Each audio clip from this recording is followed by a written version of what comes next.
Did you know a man fooled everyone into believing he was a World Health Organization doctor for 18 years without ever graduating medical school?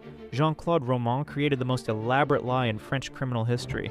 He forged medical degrees, stole medical journals to study, used his parents' money to fund a fake wealthy lifestyle. Every morning he'd kiss his wife goodbye and pretend to drive to his high-paying job in Geneva. Instead, he'd spend days in parking lots and libraries, studying medical research to maintain his cover. He told his family he was developing secret cancer treatments, confidential projects too sensitive to discuss. For nearly 2 decades, he fooled doctors, friends, and his own wife. But in 1993, his web of lies began unraveling.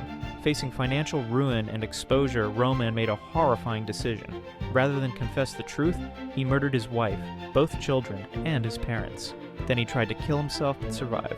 The perfect deception, destroyed by the weight of its own impossibility. Sometimes the most dangerous criminal is the one hiding in plain sight.